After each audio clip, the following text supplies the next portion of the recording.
Good evening, everybody. Welcome to the Pits Motorcast. Studios, Dave.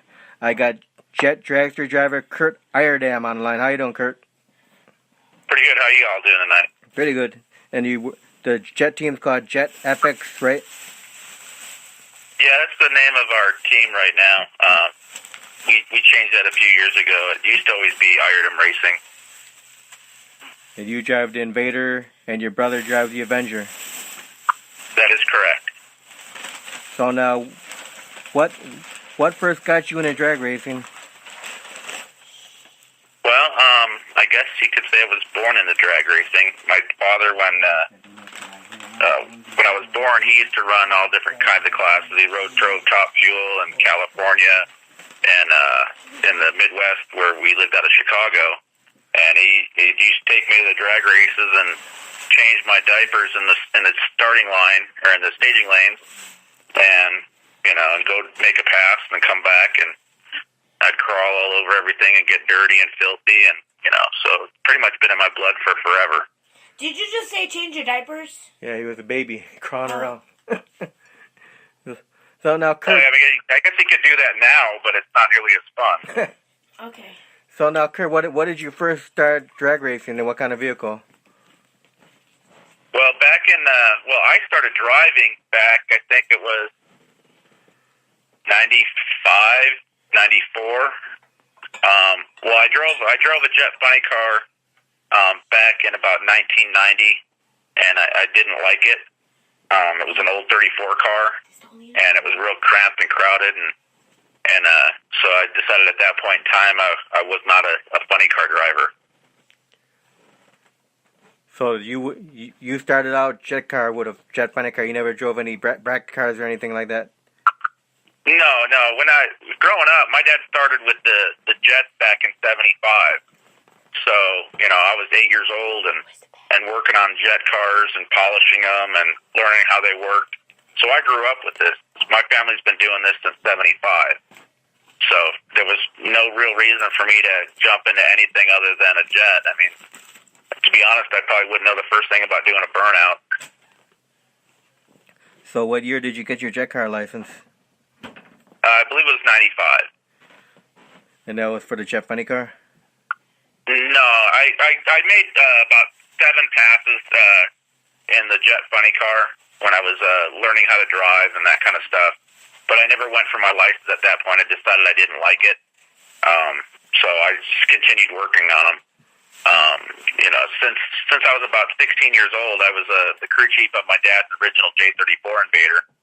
And then after we got rid of that, the last version of the 34 cars, my dad drove for a bunch of other people. So I crewed at that time. I helped out on a lot of different cars.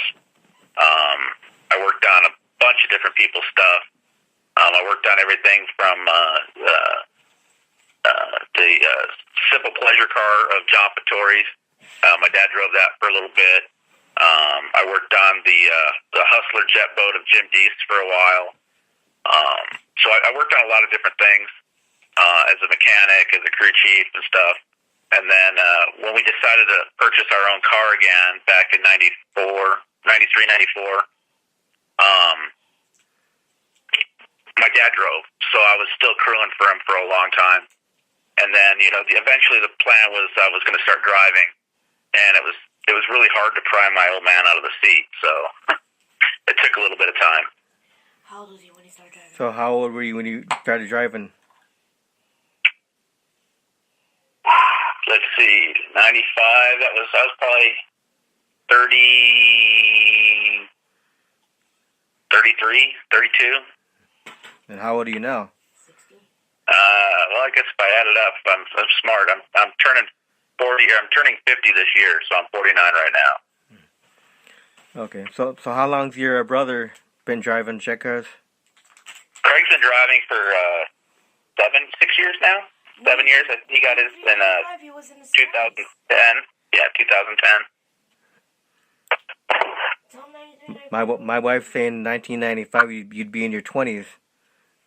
Oh, well, see, I can't add. You get old. In 95, in my 20s? Let's see. Yeah, I guess I was. Yeah, but no, I guess I was. Dang. Wait, hold on. You and Dave are the same age right now. Oh yeah, I'm 49. I turned 50 in December. Yeah, I'm turning. You know, I'm turning 50 in April. so there you go. You know, they say, you know, you don't have to be smart and know math to drive a jet car. Just aim and shoot, right? Yeah. So, your dad was a big inspiration to you to start driving jet cars? Yeah, you know, well, again, it was one of those things that, if, you know, your dad's a baseball player, you grow up playing baseball. Your dad's a football player, you grow up playing football. You know, I grew up all around the jet cars. I mean, when I was growing up, I would tour when you know, 8, 9 years old, my dad would go on tour during the summer with the Emergency One, which is his first jet car. And we would tour, the group of them that we would tour with would be Les Shockley and the Shockwave, and Wayne Knuth with the Odyssey, and Doug Rose with the Green Mamba. So, I mean, I spent all my formative years with a lot of these jet car legends that I didn't really realize they were legends. They were just people I knew. So, you know, we'd spend the whole summer, you know, going with them, and Bill Mateo. Bill Mateo was the one that really got my dad involved with jet cars. And so, you know, I grew up with all these people, and Jerry Siegel and George Hedebeck. I mean, I spent more winter breaks and summer vacations working on engines and stuff out of their shop, you know, helping my dad do stuff with their cars and his cars, and watching Jerry build Bucky for Buckaroo Banzai. And, you know, it's been around a lot of stuff. I mean, originally, like with Casey Jones, when George and Jerry built the original, dang, I just drawing a blank, man. That's what happens when you get old. Wait, you mentioned Jerry Siegel. Jerry Siegel. Gary Siegel. We would turn around, and they were originally going to team up and put my dad's Invader in Casey Jones's truck and a semi-truck and run them together. Cannonball Express. So the original Cannonball Express. So it was, you know, it was a neat time to be involved with it. You know, it was always fun. We'd work together, we'd race together and play together. So it was a great time. So it was only a natural thing for me to do, you know, except my dad wanted me to be a little bit smarter than he was. So, you know, I went into the Air Force, and then I went and got my A&P license. So I know how to work on these things in and out. So, you know, he kind of set me up for success that way. Air Force. Do you know Thanks for serving our country in the Air Force. Well, thank you. I just retired this year after 28 years, so it was a good ride. How many awards you got? How many prizes? How many pins? I'm sorry, what was that? She's asking, what are you asking? How many badges and stuff he has? Like from the Air Force? Yeah, from that stuff. Like how many pins and stuff like that did you earn in the Air Force? I don't know. It seems like you get everything from, you know, from cookie sales and that. I think I got about 6 or 7 rows of ribbons, but, you know, the ribbons aren't really what was important. It was serving with your people that became a family, and got to see really interesting places from all over the world. You know, the military was good to me. I can't complain about it at all. I mean, I got to pretty much go to every continent except for Antarctica. So, I mean, I've seen lots of things that I probably would never have got to see in my life. So it was really good. Okay, so let me ask you, which was your favorite country to go to? For when I was in the military, yes. I loved Germany. It was great. But recently, my family and I, we took a trip to Japan, and that was the be all and end all. It was probably one of the best countries I've ever been to. Of course, Dave's Japanese. Pardon me? Dave is Japanese. No, she was saying I'm Japanese. Oh, I'm sorry. Yeah, all these years with jet cars, I don't hear real well. So what part of Japan did you and your family go to? We went to Tokyo and Osaka and Kyoto. My son's been a huge Godzilla fan from almost birth, and my daughter and my son practice Aikido. So we actually went there for my son's Make-A-Wish. So he got to go go to the Godzilla Hotel, and we saw a Godzilla movie that just opened and premiered in Japan when we were there. And then they went and had a private, a lesson of Aikido done in Osaka, where Aikido's originally from. So it was a really good trip. It was wonderful. Man, that sounds pretty neat. So now, Curt, you were talking about Casey Jones. Now, it's a shame what happened to Casey when he had that fire, man. It was devastating. When I saw the photos of it, I couldn't believe it. And it's one of those things that it's you don't want that to happen to anybody, and it's just a shame when it happens to such a nice person too. And it's for a lot of folks across the country that the car that recognizable, it's part of their lives. It's like an old family friend that's now destroyed. It's really it kind of hits home to a lot of people.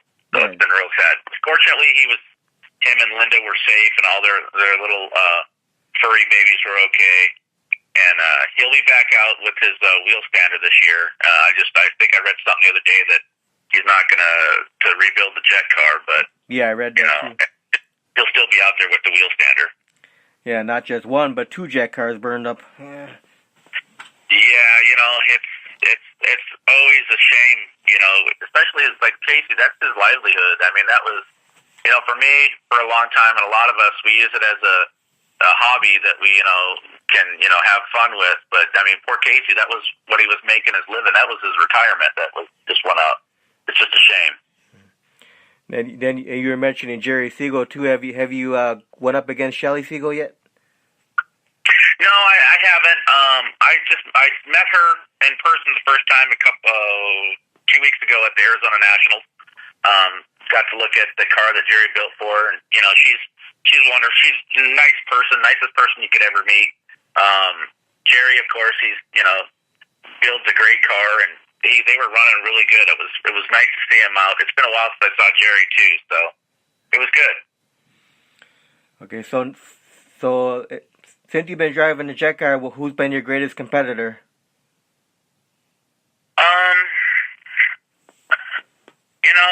I've raced a lot of people. I mean, I raced Bob Gettle, and never was able to beat him. Of course, he has his Gettle Metals car, which he hasn't campaigned in a few years, but which was the sister car to mine, which were both Lone Star Lightning cars built by Charlie Hand. And he was screaming in that car, and a couple times I got out on him, and I thought I might have had him, and he always squeaked by at the end. Tony Franco is always a great competitor. It's always a good time running with him. Most of the guys you get out there, it's fun running with. I've got Al Arriaga, another guy down here in Arizona. We race with him a lot. And Monty Jackson out of Texas with his jet truck, but he used to have the Laredo Heat.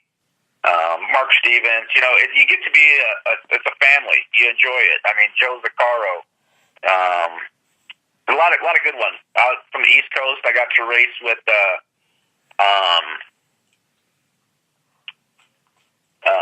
Ernie Bogue and Robert Albertson, and those guys. Those guys are some fierce competitors too. They're really cranking up their cars, but it's everybody's somewhat regionalized. So a lot of the guys stay out on the West Coast, a lot of these guys stay out on the East Coast. So it's always fun to get together with new folks. Like later on this year, we'll be back in at Bing, New Hampshire for their Night of Fire, and New London Dragway the day before. So we'll get to race some of the East Coast guys, which is always good, But for us, it's always interesting because we always run pretty much out here on the West Coast. We are a little bit higher elevation, so it's a little bit different for us to go out there and tune, and we get some of that good sea level air out there, and the cars really want to scream. And over here in the Midwest, we got Scotty Heat and Danny Sullivan. Yeah, Danny. I've known Danny for a long time. Scotty's a good guy too. He's got that 85 car cranking. That thing just flies. But Danny's a long time jet car guy. He was there back in the Midwest there because we're originally from Chicago, my father and myself, and we got involved with the jet cars with Bill Mateo. We bought his original Chicago Fire car, and then Billy built with Lee Austin built his second Chicago Fire, which we eventually later on bought that one and became